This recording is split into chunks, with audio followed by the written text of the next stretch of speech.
Ready? Just Good. do it. 1, 2, 3. See your paper. I'm scissors. I cut you. I cut your So paper. So you what? lost. So what's That, that mean? that means you got to start us up on the podcast, number 30. Oh man. Listen up, everybody. Dave wants to do rock, paper, scissors for episode number 30. And I think it was silly because I don't You know how to lost. play the game. You lost. He cut me Yep. I cut your paper. because I threw a paper and he threw a scissors, and somehow I lost. Welcome to podcast 30, guys. What's up? Dave, guess what I did this week? You I sharted. mowed more clover. You sharted. No, I mowed more clover. You mowed more clover again. Yep. Yep. Mow I've been your own. mowing. Mow your own clover in your own state. Yep. Got it mowed off. It's already starting to flower back up. It's crazy. You must be getting a lot of rain. Oh, we've got a lot of heat and humidity happening. Mm-hmm. And everywhere where I disked and put in my screening, Mhm. it's all full of something green with my screening. I don't know what it is. It's so humid out here, I can't wear no drawers. Oh, here we go again. So, you said about fall food plot checklist. Yeah, but before we begin, if anybody is listening to this podcast and is a techie person, I have a question. Oh boy. In my truck, okay, it's a 2014 Dodge Ram 1500. Not that that really matters. It's my But truck. it is. You're buying it later on in life. But realize that the truck Next was week. made in 2014. So the USB charging ports in the truck are outdated, you can say, compared to the iPhones and phones they make these days, because I guess you need a higher output to charge the bigger, more powerful phone. So my USB port was not charging my phone. It like 1% every 20 minutes. So you're selling me a truck with a USB port don't work. Listen up. I replaced the cable He said, listen up. thinking that it would be the cable. It's not the cable. So then I went online, researched it. I bought 2 USB ports, updated ones, 3.0s updated to replace the USBs in my truck. I tore the entire dash apart yesterday and replaced the USB ports to 3.0s, which is supposedly is the most updated one you can get. The phone still won't charge. But What? if I go on my work truck, plug my phone in, charges perfectly fine. Charges in my house phone, my house port, my work truck, but it will not charge in my personal truck. Operator error. You hooked it up wrong. So if anybody's listening to that, help a brother out. Comment, message me, email, send a pigeon, whatever you got to do. You messed up. Would help me out. So now I got a truck coming with 3.0 that don't work. Yeah, it's true. You'll get over it. You don't use your phone anyway. We need a phone for. Hardly. Yeah. So fall food plot checklist is what we're talking about today, because we're hammering on the fall food plots over the next couple of weeks because it's getting that time. It's hammer time. It's hammer time. So we made a checklist. Whether you're beginners or it could be a reminder for, advanced people. So the first thing is obviously soil samples. Chris, how important is soil samples? Pretty important. Yeah, I'll leave Okay. it at that. Where can people? I don't know why people skip them. It's cheap let's insurance. Let's talk about that. Why do people skip them? Why? I don't know, because Why is it such a big deal that people skip them? I don't know, because a soil sample's cheaper than a bag of fertilizer they're gonna waste. It's like $15, $14. It's crazy. I don't get it. It's so easy too. Yeah, just go out there and mix, dig a few holes, throw it in a bucket, mix it up, put it in the bag up to a certain line, get the paperwork out, fill it out, mark that it's for a deer food plot, Mm-hmm. not row cropping like a farmer, Mm-hmm. and send the thing, man. They'll send it back and tell you what you need. Exactly what you need Within a to week. do. Yeah. Within a week. It'll tell you exactly what you need to do. 100%. Yeah, it's cheap insurance to make Lime. it go correctly for Yep. you. No guessing. You can even put on there what you're planting, brassicas, clover, Mhm. whatever, and they'll actually give you the specific recommendation on like poundage wise per acre on what you need to do. Yeah. Makes it Yeah. I don't know why people it skip. makes it dummy proof. But soil samples, guys, everybody talks about it. Nobody wants to do it, but look at the people that's telling you to do it. They all have pretty good food plots. So Yeah, if normally. you look at the most successful people in the food plot world, trust me, most of them are doing soil samples, and they follow that to get the most out of what you're planting. So Agreed. agreed. Well, Agreed. number two on the checklist is to make sure you have weeds controlled. Mm. Um, Now, it is true going into the fall, you know, later into the months of summer, a lot of weeds are starting to go dormant at that time of year. They will start to go dormant. So you'll have less of a weed problem in the fall than you will in the spring, but it's important to get those weeds controlled before they go to seed. So if you can keep them mowed down before they go to seed, so they're not, reseeding themselves, eventually you'll have less weeds, and you can spray them too. Glyphosate 2,4-D, like I'm doing this Saturday, in order to prep for my fall plots. So controlling those weeds and making sure you get down to bare soil is very important. Yeah. I'm just going to add something. Go ahead. I mean, it's a side note. It's Yeah, not necessarily what you're talking about, but you're I allowed. I'll well, give I, you s- I permission. saw I saw a post this week on Facebook, I believe it was, Hmm. and You and Facebook. I know I get a lot of my content from there because I mean, there's a lot of there's some helpful information and there's a lot of bad Well, information. there's a lot This of comical stuff on there. this guy was I hate to even say it, but um the guy was commenting on a domain post Hmm. and was asking if he could use certain chemicals on a certain blend of theirs. Mm. And Mike politely wrote back and said, those blends will not take those chemicals. Those chemicals that were mentioned that the person was asking about was to be like sprayed on in the springtime. One of them was IMOX, he asked. Mm. And so maybe somebody was listening to us and got confused, but the IMOX is only going to be good for your clover, chicories, and alfalfa, that type of thing from the spring. You don't want to be spraying that on any blends that you plant because it's going to kill it all. Oh yeah. So they were wanting to plant a brassica plot, but then they had weeds coming up through, so they wanted to spray it. Someone actually planted a no BS plot already Okay. and They had must have been weeds coming in. having weed problems coming. And they wanted to spray some other chemical, which I can't remember the name of it, and an IMOX. And No that's a go. no no. If you spray no BS with IMOX, the only thing you're going to have left is any little bit of Clover. I don't know what the percentage is, but they Yeah. have a clover and chicory mixed Right. in that. That's the That's only all thing you're you gonna be have, left and with. you're going to burn the rest of it off, Hmm. which is oat, rape, purple top,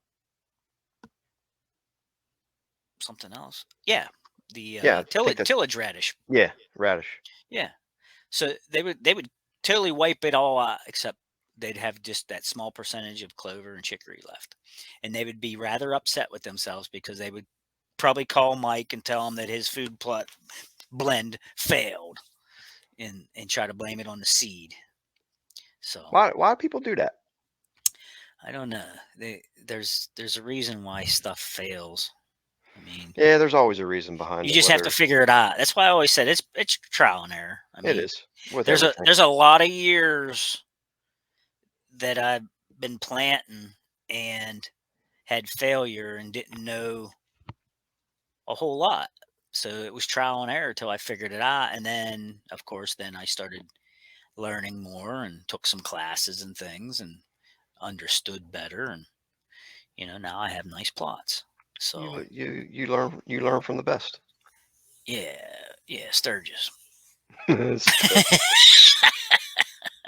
I'm gonna That was kill a you poke. That was a poke. I'll probably get sued now. probably. But Um, so soil samples, weed controlled. And then number 3 on our checklist is spreading the actual correct fertilizer.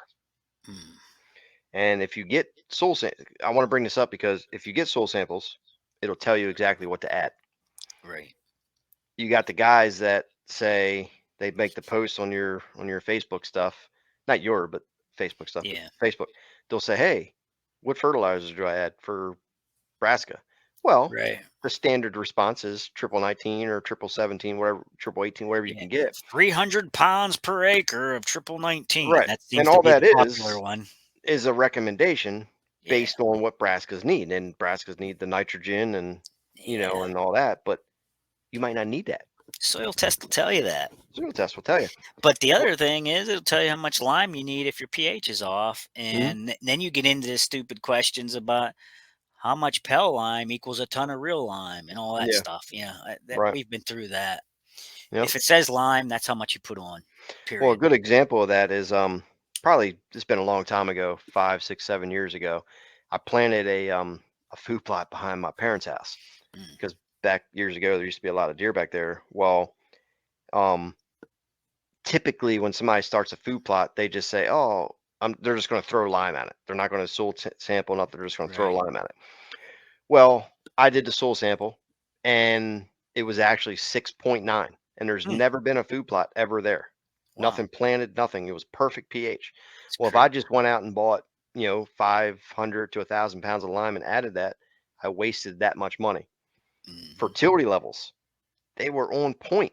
Like I didn't have to add anything. But if I did the standard recommendation of 300 pounds per acre of triple 19 planting brassicas, and the cost of triple 19, I would have wasted all that money Yeah, right now it's a lot. when you don't even need it. Right. So if you just follow it, Yeah. I it's don't it'll know why people are afraid to do it because yeah. right there is a good example of how it could save someone a ton of money. Well, a soil sample, I say it all the time, is either going to cost you money or it's going to save you money. Right. But it's going to allow you to get the most out of your plants, the Yeah, most tonnage, the you want most the you want the potential out of it. you want the most attractiveness and And that is always also like when you read the bag and it says you could have 30% this blend you could have 30% protein. Well, if your fertility's crap and your pH is low, mhm, you're not gonna get 30% out of that yeah, blend. you might get You half get of that half or of that. something. Yeah. Yeah. But another perfect example is, for this incognito here, it tells you 100 pounds of triple 10 per acre. No. Well, that's what this needs, but this doesn't know what kind of soil you got. Right.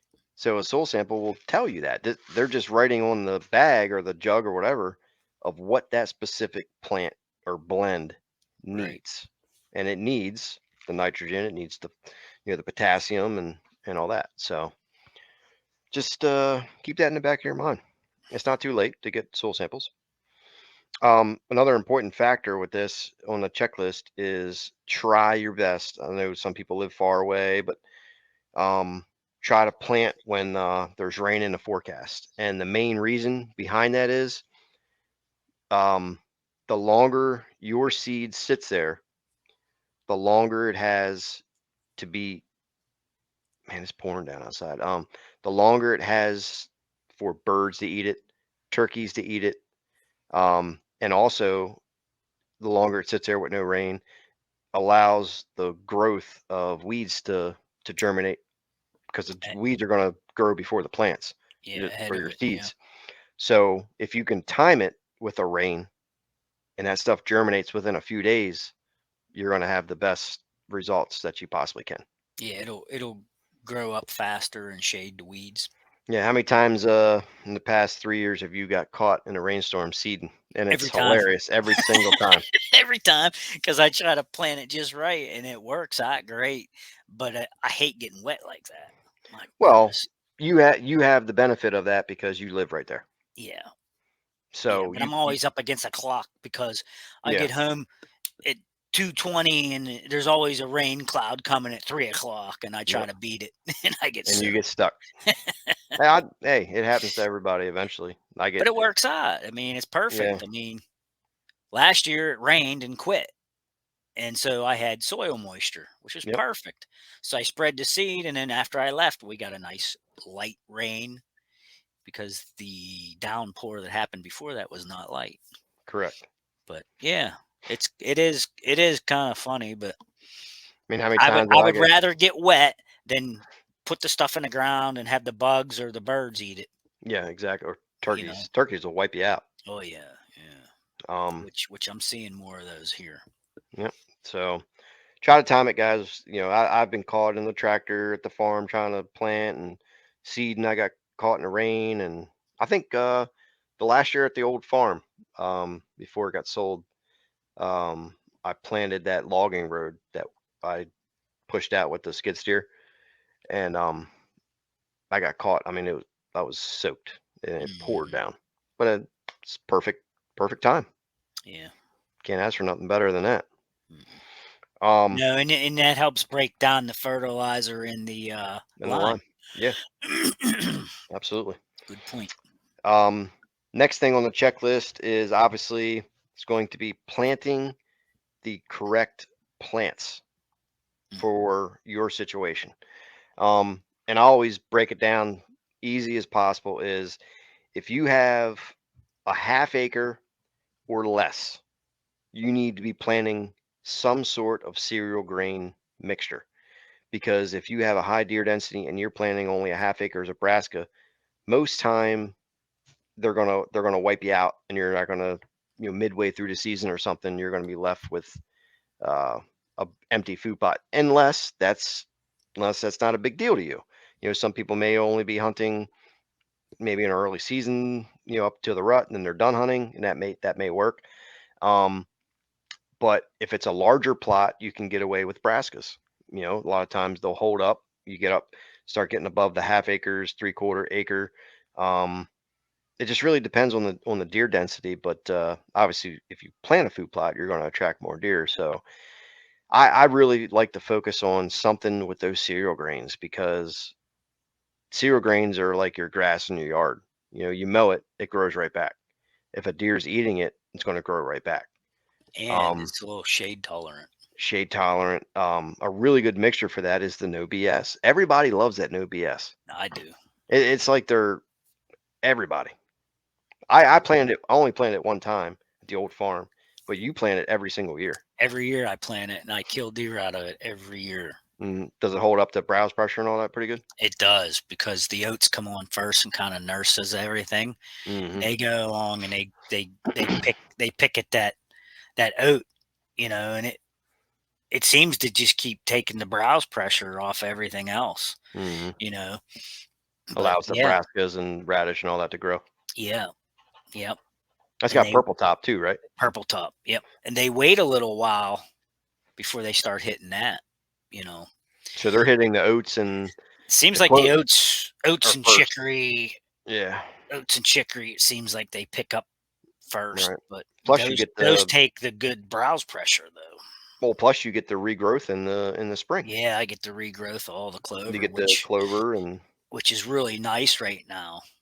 When they come out of the woods and they hit that hmm soft edge, it's full of clover. They just stop, put the brakes on, put their head down. It's hmm it's kind of really nice. yeah, that's all. I might. Well, I'm not planning it this year, but I might have to get into something using it for next year. Now I want to back up.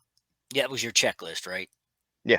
Okay. I want I have a tip in there that I okay, want to throw throw in out. your tip and then we'll back it up. So, yep. So the tip with this, guys, is if you can add, let's say your pH is on point, you're good. Anytime you add fertilizer, a synthetic fertilizer, you should be adding fertilizer or lime. So just because synthetic fertilizer will lower your pH because the fertilizer has salts and fillers and stuff, so it will lower the pH a little bit. So to offset that, just throw a couple bags of a lime at your food plot at seeding to offset the drop of pH. Now, if you get triple 10, I believe, up to triple 13, that usually has lime mixed in with the fertilizer. For some reason, triple 17, 18, 19 does not have lime mixed into it.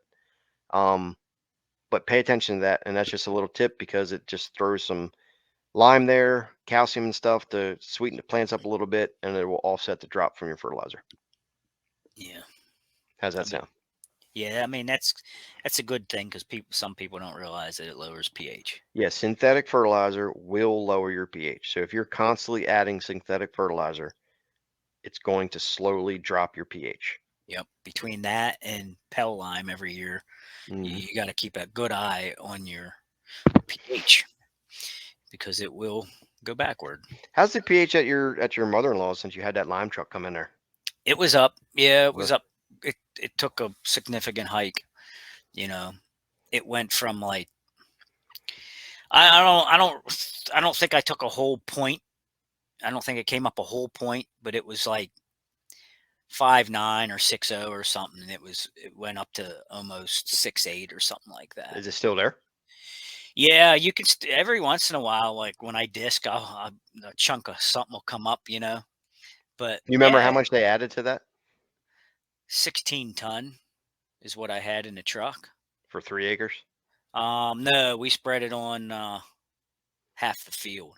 Oh, you spread it on half the field. Yeah, I had them go heavy on my plot, and then we went out into the field and did out there too I got you. because I wanted that to be sweetened up too because they do a lot of grazing as they come out of the woods. They hit my soft edge, they hit my plot, and then they go out into the grass and they graze, and Mhm. then they usually lay down right there. Well, there's a lot of clover and stuff out there too. Yeah, there's still some decent stuff in there. It was just naturally occurring clover that was out there. Yeah, yeah. I mean, from years of grazing animals, and Right. you know. So But what'd you want to add in there? oh, I You was got gonna it. back up to where we was talking about adding the lime and stuff. Mhm. Um, with the recommendations from the soil sample. Mhm. Now, there again, going back to Facebook's things, I was reading some posts and someone asked the question, can you mix lime or fertilizer with your seed at time of planting? That was my tip.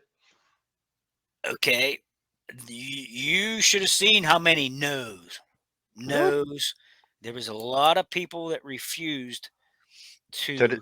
so this guy's asking if he can throw lime, fertilizer, and seed all at one time.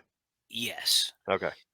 Mainly, he wanted to know if he could put, I think, fertilizer with the seed. It was his main question. And 100%. and the very first comment that came in from a top contributor on that page said no, because it will burn the seed. Oh boy. I got a good chuckle out of that. That's what You you're know, supposed to do, add fertilizer when you plant. yeah. I mean, Now, obviously, if you overdo it, if you put 400 or 500 pounds in a quarter acre food plot, then yeah, you're gonna I burn some stuff think up. I think what he means is in your bag spreader, put some seed, put some fertilizer, put some lime, and mix it Yeah, up, and you then can do that. spread it. Sure, you can do that. Hmm. I think is what he was getting at was, how people use the wrong setting and they run out of seed, so they wanna mix that all up and thicken it up so that they can spread it further, and not so that it goes on thinly across the whole plot instead of someone running out halfway through like, hey, I'm Hmm. out of seed already, because they're putting the wrong amounts on. I think that was what he was referring to, but some of the people jumped right on the bandwagon and said, no, you can't do that. Fertilizer will burn that seed. And, you know, Well, you would run out. So there's two ways to look at that. So if you're spreading say you're spreading soybeans and pellet lime together, your soybeans are larger than your pellet lime. right. So you're going to run out of pellet lime before you run out of soybeans. Hmm. If you go the opposite way, if you mix pellet lime with clover, clover is smaller than the pellet line. So you're going to run out of clover before you run out of the pellet line. Right. Yeah. And there was like 80 comments on this post. So Did there did was you a few people. did you comment and stir the pot? I did not. You I should did have. not. You should have started a scene. I should have just put that GIF on there of Michael Jackson eating the popcorn. I see that all the time. That's hilarious. Every post, I'm just here for the comments. yeah, You I know, look at that and I see that meme or whatever. makes me laugh. One other thing before we go, I wanted to Yeah. talk about. Um,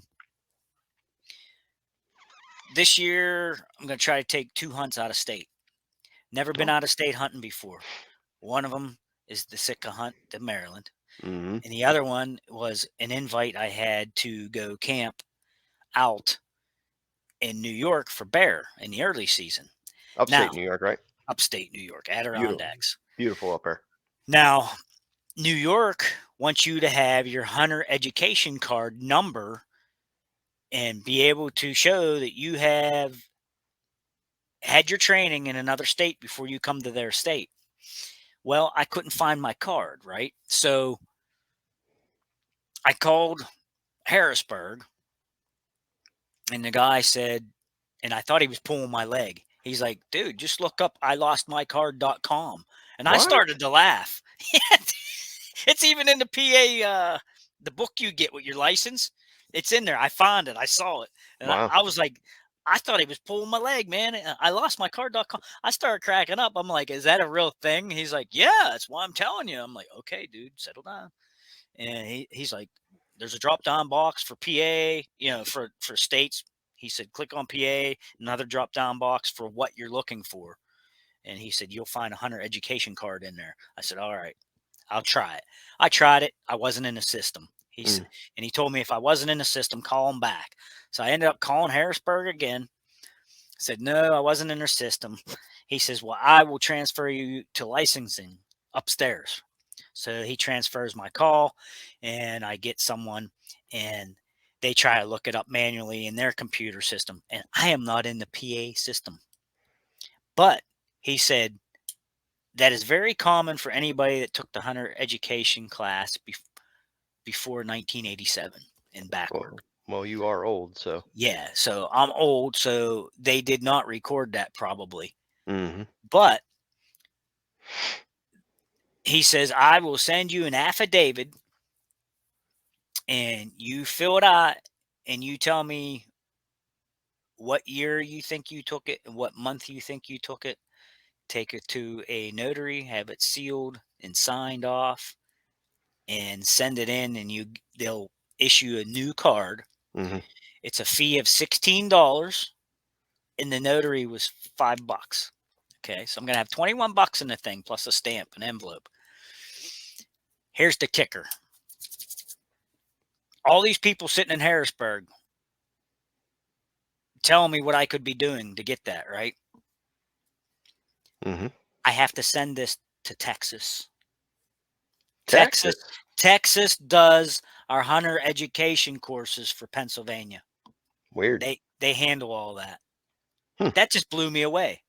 Yeah, that is pretty crazy. Why can't we do that in our own state? Right. Yeah, that's a good one. I don't know. Educate But, your own state, Dave.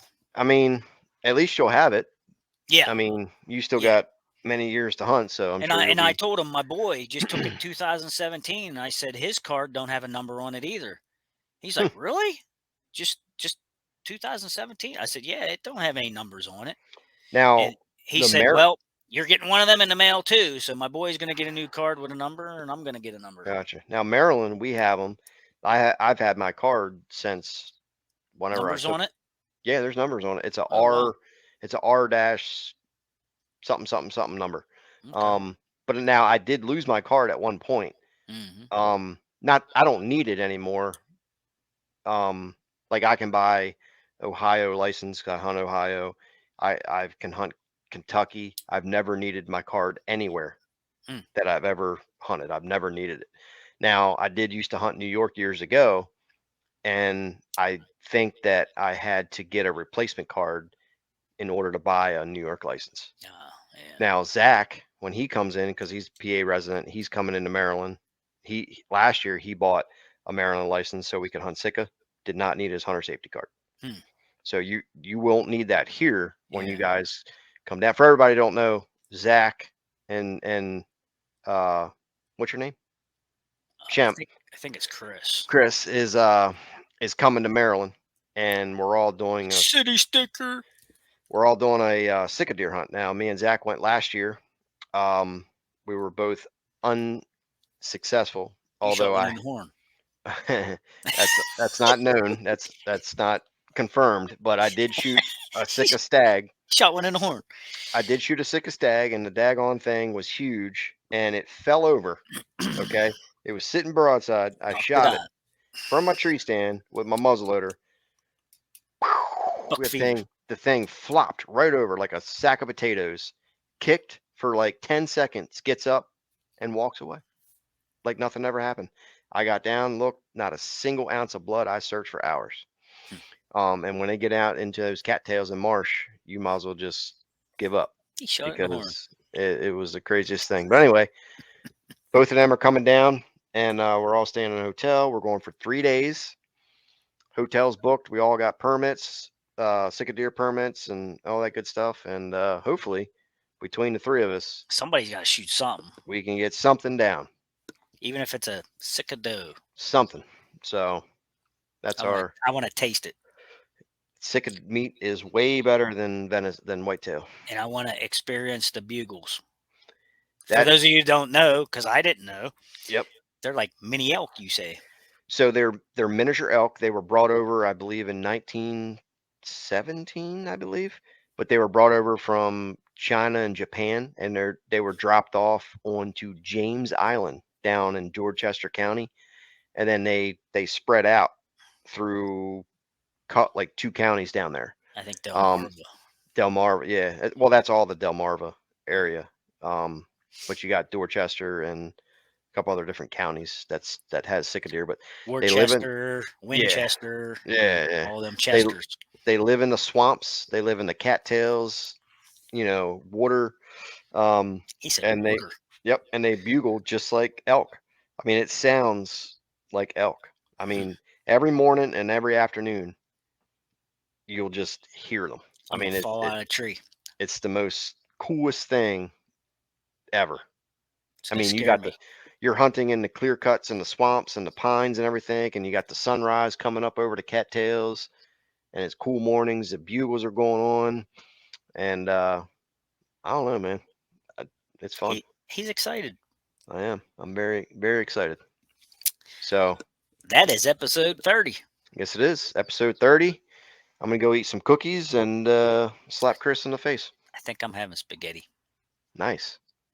I'm gonna slap you with a wet noodle. I'm gonna slap you. Wait till you fall asleep in the hotel. I'm gonna slap you with a wet noodle. I'm gonna shoot you. There's absolutely no farting in the hotel room. Oh, for God's sakes! You're the one that does it. There's no pooping. You're going into the. Oh, I'll be pooping in the woods. No, you're going to shoot. You're going to be going downstairs in the conference area pooping. Same with Zach. No farting, no snoring, no burping, no belching. I can't go on this trip. Nothing in the room. I can't go. Bring earplugs because I'm sure somebody's going to snore. That's true. And hey, and through this whole process, we're going to record some stuff while we're there too. We got Tacticams, we got, stuff we're going to record. I just got a new one. Yeah, me too. I got the fisheye one. Nice. I got that because it has time lapse and looping. So now I can be loopy. Yeah.